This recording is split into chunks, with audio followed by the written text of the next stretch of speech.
Alright guys, in the last tutorial what I did is I basically told you guys that what we can do with HTML5 is take a website and basically treat it like a desktop application where we can take images, icons, drag them over and actually plop them down in other places and make stuff happen.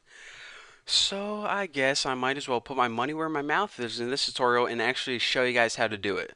So what I want to do first is I want to build a function like we did last time that occurs right when the window, or in other words, the web page is done loading.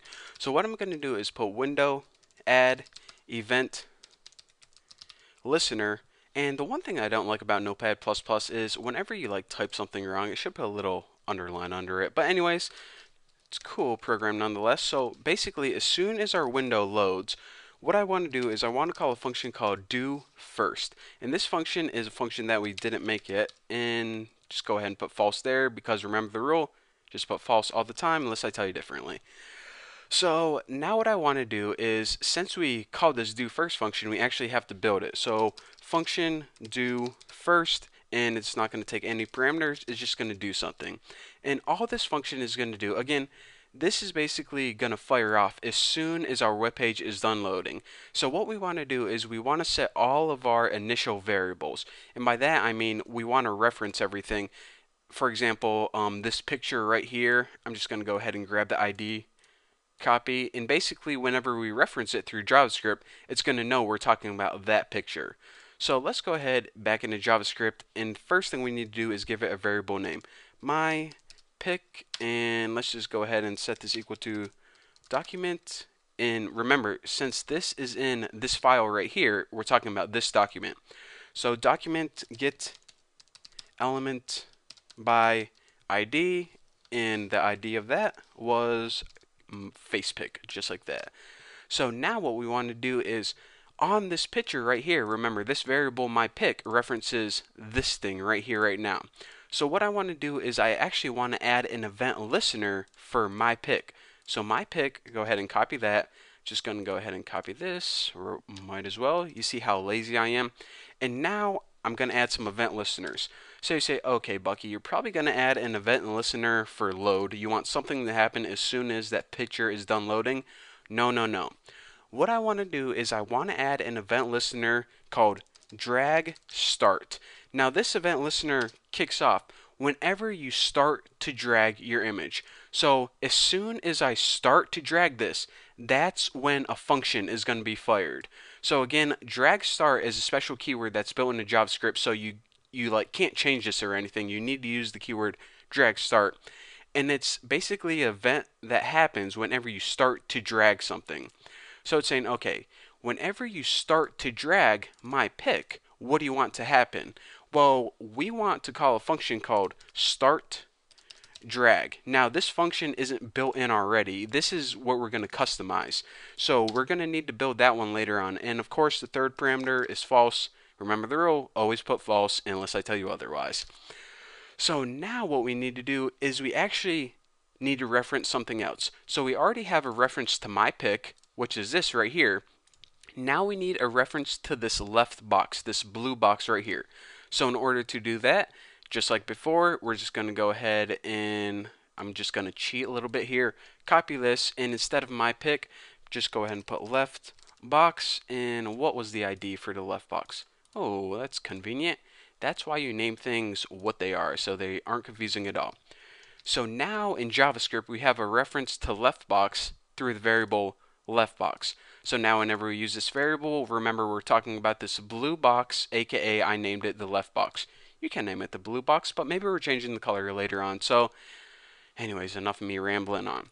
So what we're going to be doing is we're going to be adding 3 event listeners for the left box.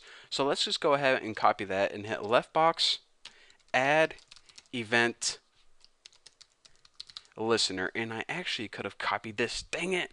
I get so mad whenever I could have done something the lazy way and actually did it the hard way. So like I said, we're going to be adding 3 event listeners. The first one is something called drag enter. And let me just go ahead and set the rest of my parameters now, since I'm going to be doing something soon. So drag enter is basically when something enters the area. So basically when something enters here, that's what's going to happen whenever we use this one. And what I'm going to be doing is I'm going to be copying this and showing you guys two other events that we're going to listen for. So we want to call a function whenever something enters the area. We want to call a function whenever we drag something over the area. So this basically is called one time. Well, don't worry about this for now. And the last one is drop. And I'm just going to do this. So drag enter and drag over, you're saying, wow, we're going to have to write a bunch of customized functions, but the only thing we're worried about is we don't care what happens when we drag over this or enter the area, because that isn't what we're worried about for this tutorial. Maybe when you're building a program on your own, you want it to highlight or something whenever you're dragging over. But the only two events I care about is whenever we start dragging, I want something to happen, and whenever we drop it in here, I want something to happen. So you're saying, okay, then why don't you just get rid of these completely, drag enter and drag over, if you don't even want anything to happen? Well, because of this, and listen very carefully because this is actually kind of important.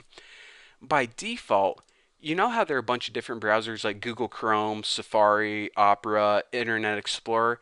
They each have a default action that occurs whenever you drag over something.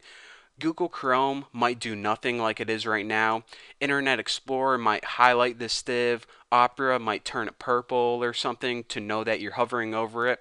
Well, what we want to do is say, okay, since we're building this website and we want to make it the same through all user experiences, we want to have the same action, so we're going to override this by making a function inside here, and you put E in there because this means whenever you have, E always means event. So the event is basically, that E variable is the information on that event. So for the code that we write in here, those are going to be curly braces actually, we want for the event prevent default. And remember, what this means is basically if you have any default action that occurs, for instance, making it, highlighted or anything like that, just prevent it. Just don't do anything instead.